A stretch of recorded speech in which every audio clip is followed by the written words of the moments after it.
Hey guys, it's Logan coming at you from Hunting Pros, and today me and my buddy are out for a bit of a snowshoe hare hunt. We happened to stop at the truck for some lunch. It was actually really good. We had some craft dinner and wieners, and I figured this would be a great moment to do a review of this nice little gun. The gun you're looking at is a Mossberg 500, chambered in 410, and it handles from 2.5-inch shells to 3-inch shells. The model you're looking at obviously has a wooden stock instead of the synthetic. It has a 24-inch barrel and full choke. Alrighty guys, so let's get up close and personal with this little gun. Starting at the rear of the gun, you're going to notice that it has a nice rubber recoil pad. That makes this gun great for all shooters. Moving forward on the gun, you're going to notice that it has a Tang mounted safety that slides forward to disengage the safety. You're also going to notice that it has a gold trigger, which is more for looks than anything, but it is nice to have that. It kind of adds a nice look to the gun. And towards the front of the gun, you're going to notice that it has two beads. The first one is one that kind of looks like copper, and the next one up here is made out of plastic. And this gun in particular will hold 5 3-inch shells. Alright guys, so obviously there's a few things about this gun that I don't really like. The first of that being the front bead sight. I don't like the fact that it's white. Living in Canada and trying to get a good sight picture on a moving target with snow in the background with a white sight doesn't really mix. So for me, that's not really something that I like. I also don't like the fact that it's plastic, just because in cold environments it has the potential to shatter if you whack it on something. The next thing I don't like is the fact that the action's kind of sloppy.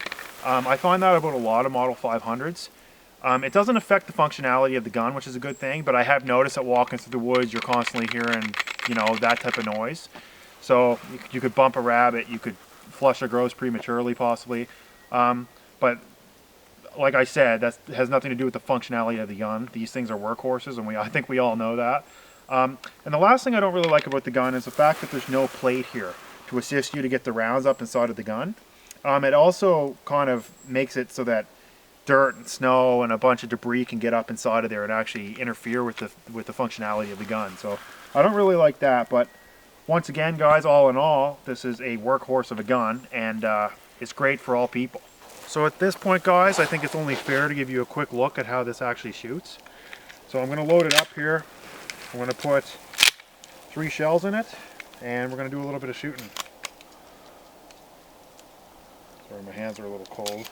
It's about -10 today, so hands are a little tingly. Here we go.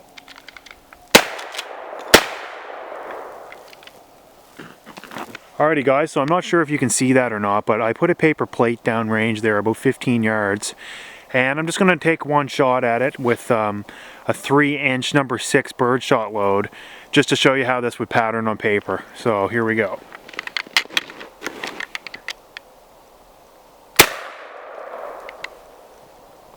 Alright guys, sorry for not having a proper target, but we'll work with what we have. Here I have that pie plate that I just shot at. Once again, I'm using a gun that has full choke, and it was a 3-inch number 6 birdshot round. I shot, like I said, from about 15 yards, and this is the outcome.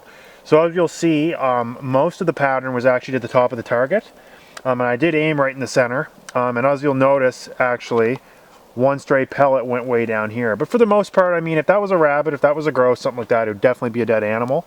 In total, we have 1, 2, 3, 4, 5, 6, 7, 8, 9, 10, 11, 12, 13, 14, 15, 16, 17, 18, 19. We have about around 20 pellets on there, so that'd definitely be a dead small game animal.